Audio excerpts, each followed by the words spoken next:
கர்த்தருடைய பரிசுத்த நாமத்திற்கு மகிமை உண்டாவதாக. இன்றைய வேத வசனம் யோவான் 11:25. நானே உயிர்த்தெழுதலும் ஜீவனமாயிருக்கிறேன். லாசருவை உயிரோடு எழுப்புவதற்கு முன் நானே உயிர்த்தெழுதலும் ஜீவனமாயிருக்கிறேன் என்று மார்த்தாளிடம் இயேசு கூறினார். நானே என்ற வார்த்தை தேவனுடைய வல்லமை நிறைந்த வார்த்தையாகும். உயிர்த்தெழுதல் என்பது மரணத்திலிருந்து மீண்டும் உயிர் பெறுதலாகும். நம் ஆண்டவராய் இயேசு கிறிஸ்து கல்வாரி சிலுவிலே நமக்காக மரித்து 3ஆம் நாளில் உயிரோடு எழுந்தார்.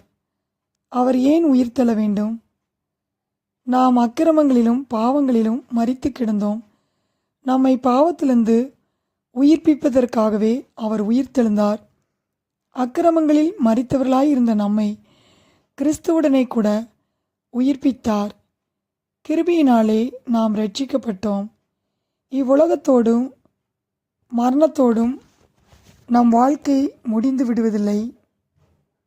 இயேசுவின் உயிர்த்தெழுதலானது மரணம் ஒரு முடிவல்ல என்பதையும் அது மறுமை வாழ்விற்குள் நம்மை அழைத்து செல்லும் ஒரு வழியாக இருக்கிறது என்றும் பார்க்கிறோம்.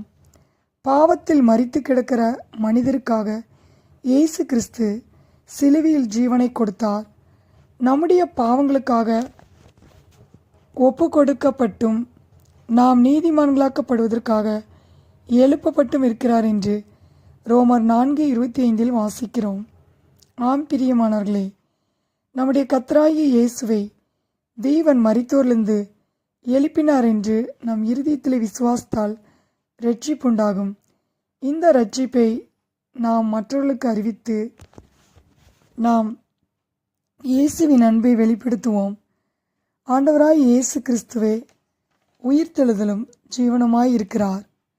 கிறிஸ்துவுடனே கூட நாம் மரித்தோமானால் அவருடனே கூட பிழைத்தும் இருப்போம். அவர் மரித்தது பாவத்திற்கென்று ஒரே தரம் மரித்தார். அவர் பிழைத்திருக்கிறது தேவனுக்கென்று பிழைத்திருக்கிறார். மரித்தோரிலிருந்து எழுந்த கிறிஸ்து இனி மரிப்பதில்லை.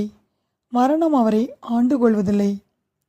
நாமும் பாவத்திற்கு மரித்தவர்களாகவும் நம்முடைய கர்த்தராகிய இயேசு கிறிஸ்துவுக்குள் தேவனுக்கென்று பிழைத்திருக்கிறவர்களாகவும் எண்ணிக்கொள்ள வேண்டும்.